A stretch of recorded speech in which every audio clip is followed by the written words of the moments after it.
Anna Feuerstein, bonjour. C'est vous qui avez réalisé la suite de ce reportage sur les chasseurs de trésors 16 ans après. Alors dites-moi, est-ce qu'on a encore la garantie que la chouette d'or se trouve bien enfouie quelque part dans le sol de France? Écoutez, on ne le sait pas en fait, on l'ignore totalement. Max Valentin étant décédé en avril 2009, il est parti avec son secret.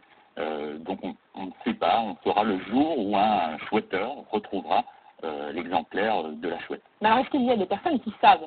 Alors il y a deux personnes dont on n'a pas parlé dans ce reportage. C'est l'huissier. On a essayé de rentrer en contact, mais il a refusé tout contact. Alors l'huissier qui possède quand même... C'est lui qui possède cette fameuse enveloppe scellée avec la solution à toutes les énigmes, qui nous permettrait enfin de retrouver la chouette d'or. Et puis il y a Michel Becker, c'est lui le sculpteur de cette chouette d'or, et c'est lui aussi qui a fait ces petits dessins que vous retrouvez dans le livre. Lui ne sait pas où se trouve la chouette, mais en tout cas il se trouve comme une sorte de garant moral du jeu. Alors la chouette, en fait, qui est enterrée, est une réplique en bronze. C'est ça, c'est une réplique en bronze. Et l'exemplaire, le vrai exemplaire à 150 000 € se trouve, a priori, d'après ce qu'on nous a dit, encore une fois, on n'est pas rentré en contact directement avec lui, mais chez lui ou dans un coffre d'une banque dont il a la clé. Même 16 ans après, on sent les chasseurs de trésors toujours tentés de retourner finalement jouer. C'est aussi le sentiment que vous avez eu?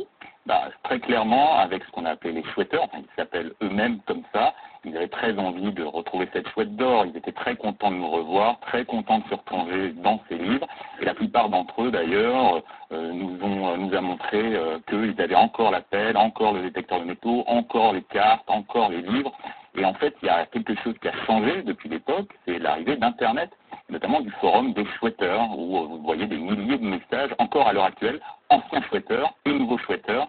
La fièvre de la chouette d'or continue, même 18 ans après qu'elle ait été enterrée dans une forêt, quelque part en France. Enfin, c'était une forêt, j'en sais rien. C'était une forêt dans la campagne. Qu'est-ce que vous imaginez? C'est ce qu'on imagine. On en conclut en revanche dans votre reportage qu'elle est quelque part en Alsace. Pourquoi est-ce qu'on a cette certitude? Alors, d'après les décryptages qu'ils ont fait, ces chouetteurs-là estiment qu'elle se situe dans l'est de la France.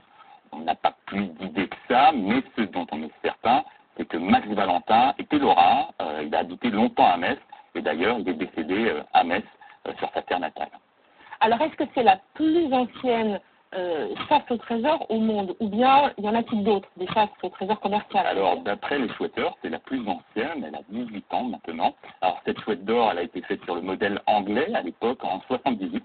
Il y avait ce qu'on avait appelé le jeu Mascarade, qui est un petit lapin en or fondu, qu'on a retrouvé au bout de 3 ans. Alors vous allez dire 3 ans, c'est court. Comment ça se fait? C'est tout simplement que l'organisateur de ce jeu-là en avait parlé à une personne, et cette personne-là avait révélé à sa petite amie, qui était un petit peu bavarde, et qui en a parlé à une autre personne.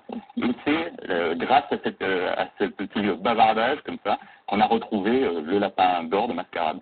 Alors les prospecteurs qu'on voit dans votre reportage, ceux qui vont fouiller dans les maisons particulières, est-ce que c'est légal?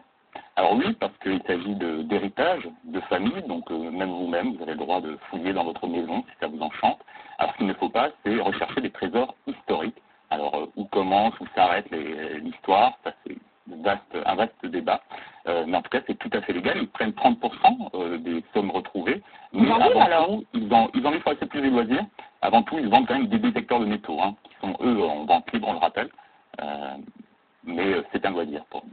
Alors les archéologues sont farouchement opposés donc aux détecteurs de métaux. Pourquoi? Est-ce que réellement il y a un pillage des sites archéologiques? Alors c'est une infime partie des 30 à 40 000 détectoristes qui pillent des sites, puisqu'effectivement il y a des pillages. Nous-mêmes nous étions en Alsace où des archéologues nous ont emmenés sur des champs de bataille de la Première Guerre mondiale.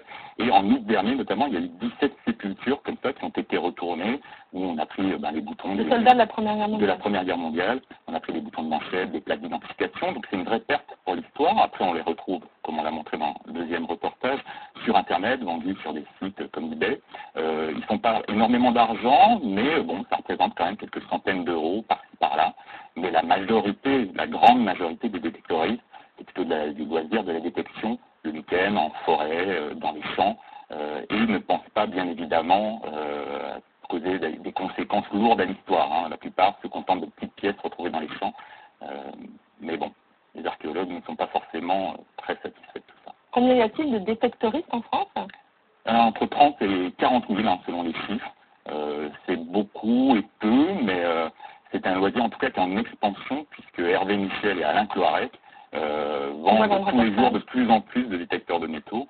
Alors c'est vrai que quand on voit un reportage comme ça, on a envie forcément de s'y mettre. Merci, Lionel Feuerstein. Merci pour ces informations.